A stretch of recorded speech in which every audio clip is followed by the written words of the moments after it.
Fala pessoal, tudo bem? Eu tô aqui com esse notebook que tá com as dobradiças quebradas, né? As porquinhas saíram do material do plástico. E além disso, o botão de liga e desliga também estava com defeito.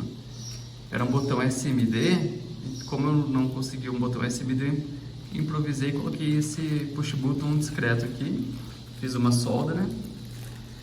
E aí coloquei uma cola quente para fixar. Tá? Então esse aqui foi um improviso.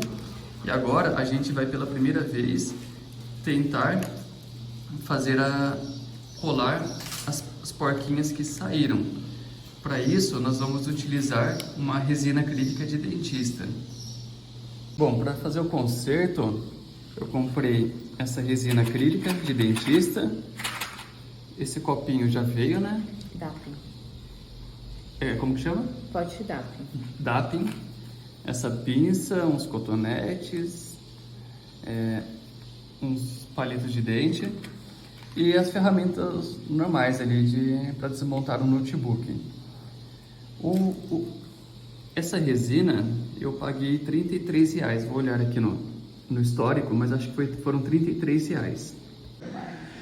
Então, ó, foi esse kit aqui que eu comprei e paguei R$33,90 mais o frete. Acho que ele é full. Ele é full, então se vocês forem comprar alguma coisa junto, aí o frete sai gratuito.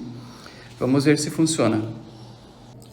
Olha só, pessoal, essa parte aqui tá bem chata, porque a base de plástico ela foi toda quebrada, então as porcas elas não estão parando.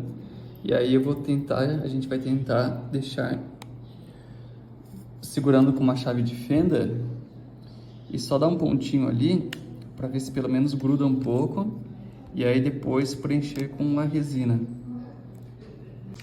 Olha só, pessoal, então primeiro a gente optou em só posicionar, colocamos pouca resina para posicioná-lo e depois a gente vai verificar, só abaixar aqui, a gente vai verificar se as posições estão ok. A dobradiça está bem dura, olha, algumas estão um pouco desalinhadas, mas mesmo assim acho que a gente vai conseguir prender. E depois a gente vai fazer o reforço.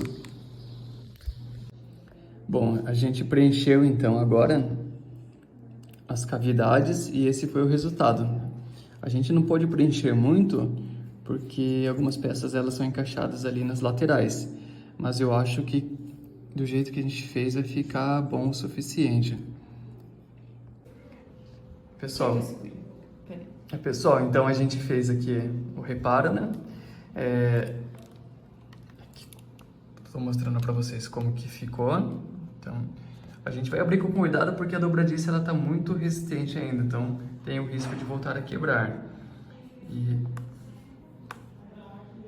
aqui é o botão de liga que também foi reparado. Valeu, obrigado, até a próxima.